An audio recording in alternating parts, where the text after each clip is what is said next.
Another K-pop opinion video. No!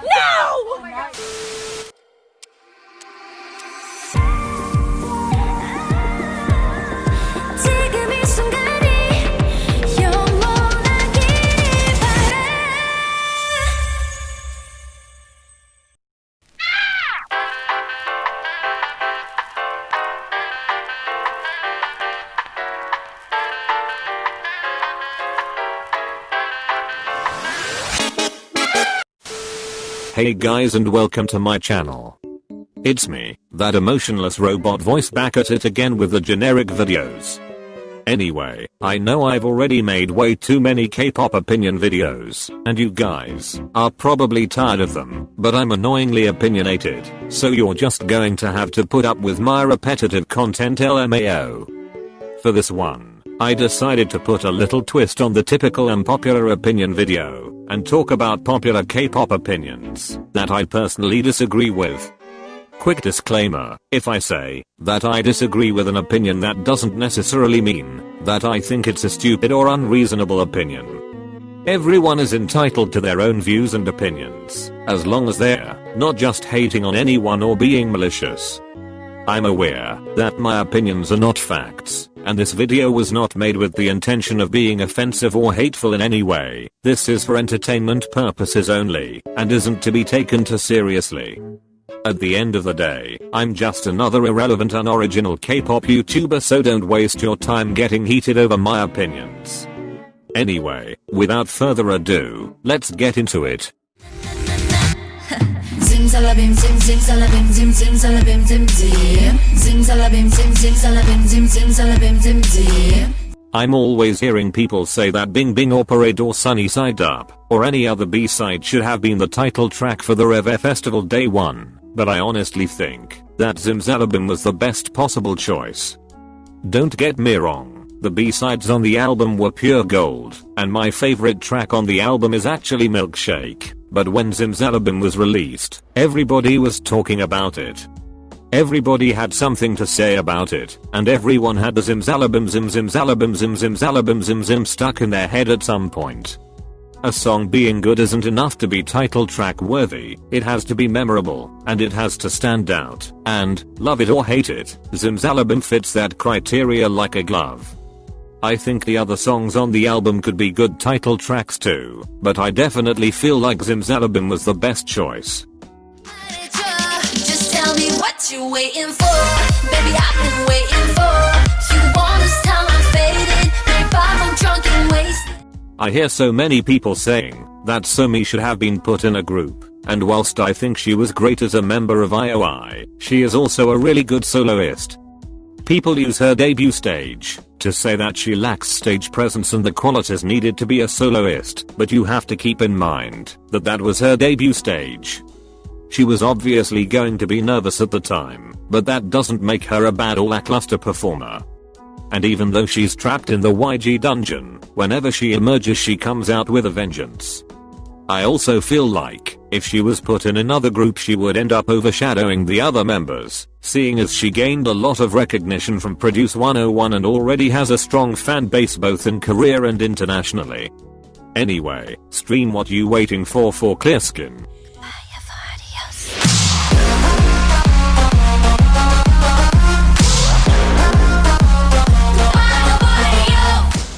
I will admit that the K-pop scene is starting to become oversaturated with girl crush concepts at the moment, and they are becoming a bit overdone, but I don't agree with the idea that they are boring.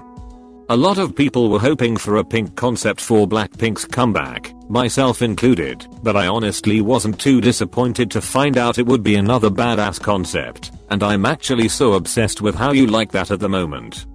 I also feel like people who say this forget that there can be several different branches to one concept. For example, Yes Sir by Third Eye and Bad Boy by Red Velvet could both be considered girl crush songs, but they sound very different. I'm sour candy, so sweet that I get a little angry, yeah. Sour candy, yeah. The response to the Lady Gaga and Blackpink collaboration wasn't great to say the least. A lot of people said that it was disappointing / underwhelming, and I definitely get where they are coming from. since the song is quite repetitive and is also really short. But I personally really like it. It's very catchy and the vocals on the track sound so clean and are just really nice to the ear. And whilst it's absolutely fine not to like it, and I'm not saying you have to eat up everything you get by any means, people have to understand that it wasn't a Blackpink song, it just featured them, but is in actual fact a Lady Gaga song and a side track at that, so we were hardly in the place to be expecting something like a Blackpink title track. So yeah, whilst it's not one of my favorite Blackpink songs, it's not bad, and I would definitely listen to it casually. 우린 평행선 같은 곳을 보지만 넌 다르지 난 너밖에 없는데 왜 너 밖에 있는 것만 같은지. Don't get me wrong, I don't think that Jungkook is a bad rapper at all, and I don't know enough about rapping to be able to judge him on that. But at the same time, I feel like he's really established himself as a main vocalist and vocals are what he is specialized in. I think at the time in which he was rapping, the company was still trying to figure out what his position was supposed to be, and it seems like it's been decided that he's solely a vocalist, which makes a lot of sense, because BTS already have 3 rappers who are trained in that area, and also I personally prefer his vocals over his rapping.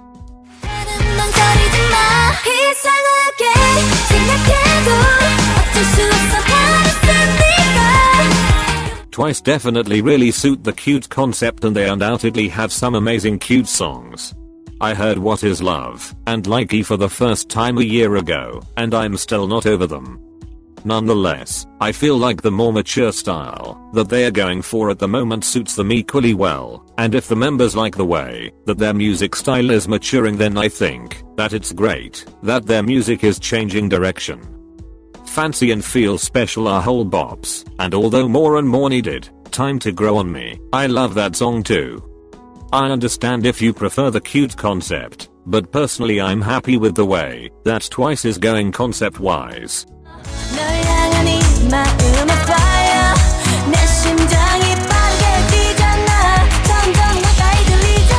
I can already feel the jisoo stands coming for my throat, but please, hear me out.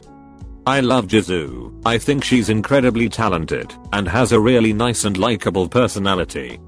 And I will admit that when it comes to her Instagram followers and stuff in comparison to the other members of Blackpink something isn't adding up.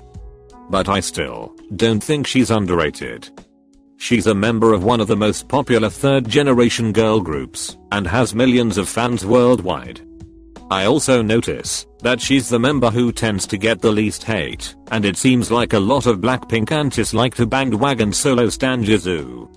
And I'm not saying Jisoo deserves more hate, because she definitely does not, but what I'm going to say is that I'm so tired of hearing Jennie, Lisa and Rose antis saying things like, Non-blinks appreciate Jisoo more than blinks. Like sis, you don't even care about Jisoo, you're just using her as a tool to drag the other members and that's just not it.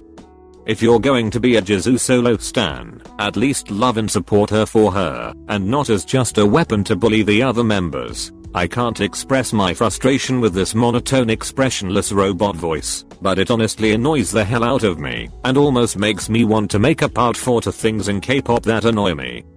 Haha, just kidding, I've already milked that video idea way too much anyway. Yes, in some ways she is underappreciated within the fandom, but it doesn't make a lot of sense to call her underrated, since she is really well known and well loved by a lot of people. How you like that? You gonna like that?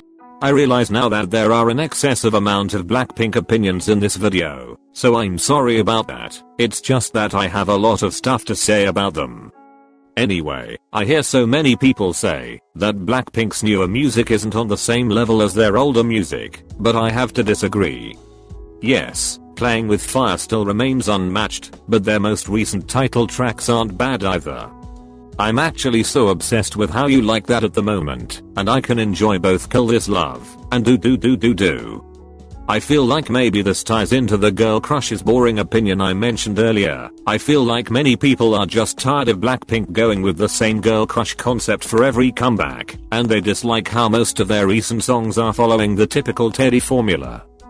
However, Blackpink recently dropped a poster for their next pre-release before their full album is released, and it looks to me like it's going to be a pink or even retro concept. I'm honestly so excited. Let me know your predictions for who the mysterious feature will be in the comments section below. 다들 blah blah 참말 많아 난 괜찮아 계속 blah blah they keep talking I keep So many people like to pretend that being under one of the big three companies doesn't come with any benefits, but I honestly think that people who say that are in denial. Like, you honestly believe that it's just a coincidence that groups that debut under big companies get instant recognition? You honestly think that, for example, ITZY getting lots of attention straight from debut has nothing to do with them being under JYP Entertainment? Groups from big or well-known entertainment companies are naturally going to get more recognition from the get-go. That's just the way that the K-pop industry works. But that being said, a group having this big three privilege doesn't mean that they don't deserve their fame, nor that they should get hate for it. All idols work really hard to debut and all of the members of ITZY are very talented. It also doesn't mean that groups under smaller companies cannot rise to fame. So to sum it all up, does big three privilege exist? Yes. Do groups with said privilege deserve hate for it? No. Are groups with said privilege untalented? No. Does big three privilege mean that groups under lesser known companies have no chance of gaining success? Definitely not. All I'm saying here is that it does exist, and it doesn't make a lot of sense to deny it.